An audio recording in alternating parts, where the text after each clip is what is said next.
Oh, hello. Yes, 9/11, or 11/9, as we say properly in this country.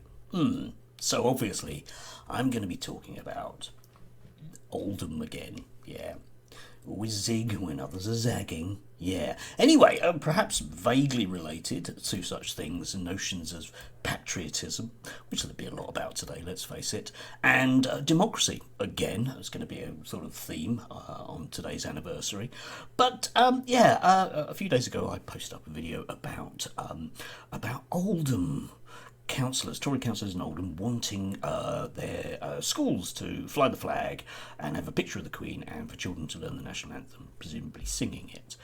This was put to the vote on Wednesday night and was rejected by the people of Oldham.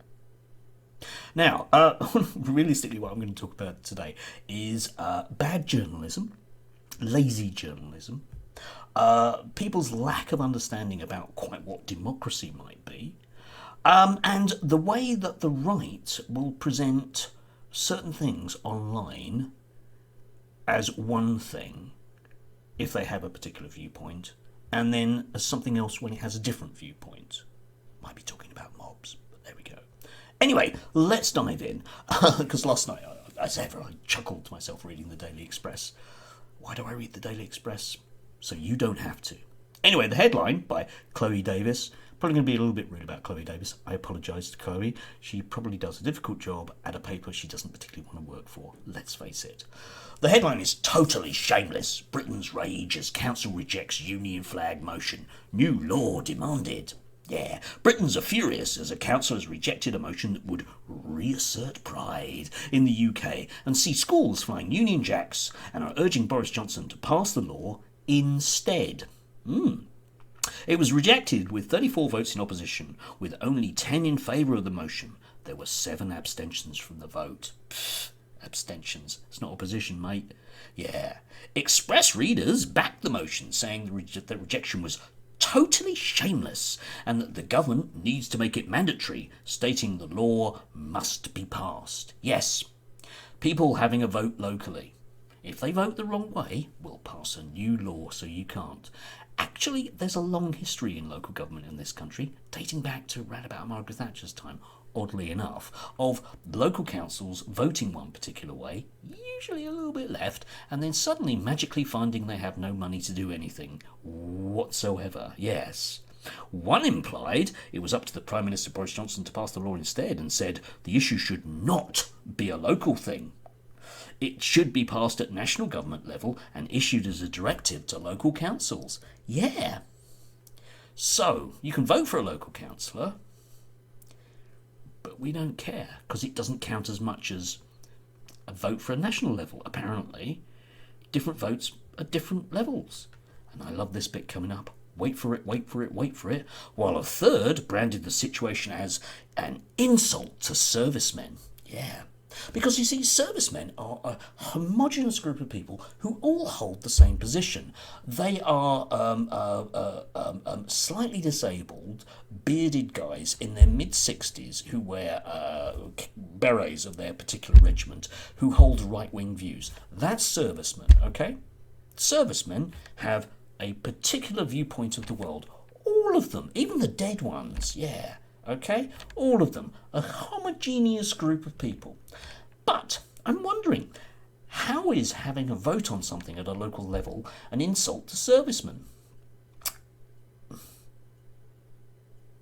I don't know. Maybe the dead ones who, died in the name of things like democracy. Do you remember that thing, that little thing, the Second World War?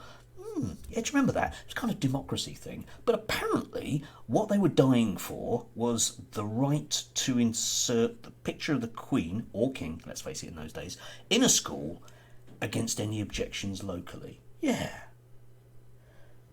One reader suggested a radical measure. Oh, here it comes. Opposing the motion, stating the government should withhold funding to all those schools and government buildings who refuse to fly the flag or put up a picture of the Queen. Others expressed they were not surprised that Oldham Council chose to pass the motion, with one saying the situation shows there's no pride in Oldham. Yeah, no pride. I mean, they like democracy. There's a bit of pride for you, but there's no pride. because they won't put up a picture of a queen in front of children.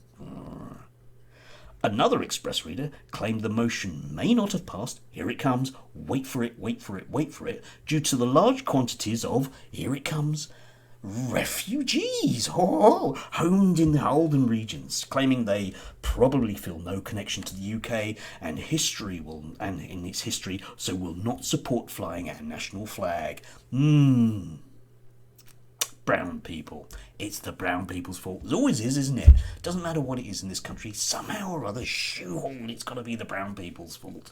Yeah, some of these people, of course, might be British, nationals. They might have been here for a while and have a vote.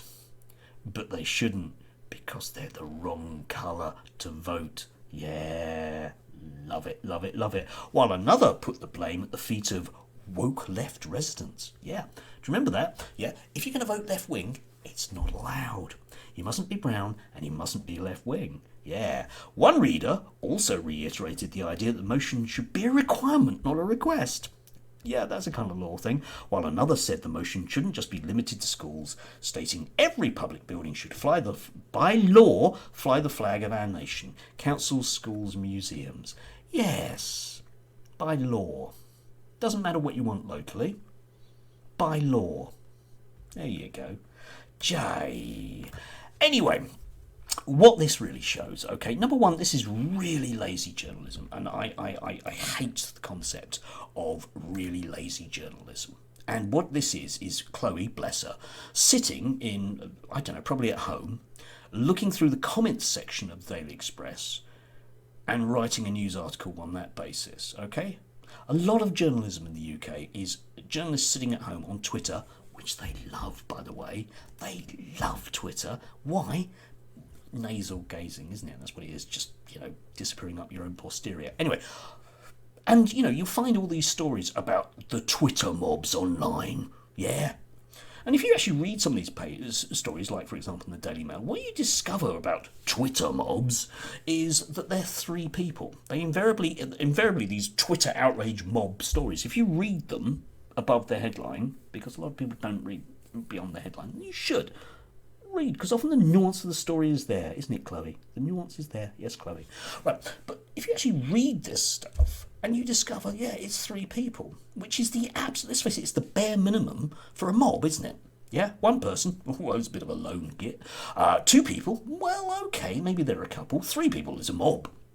You notice here that the Daily Express group aren't an online mob. Because they're expressing deeply undemocratic opinions, aren't they? They want to cancel people's votes. Cancel culture.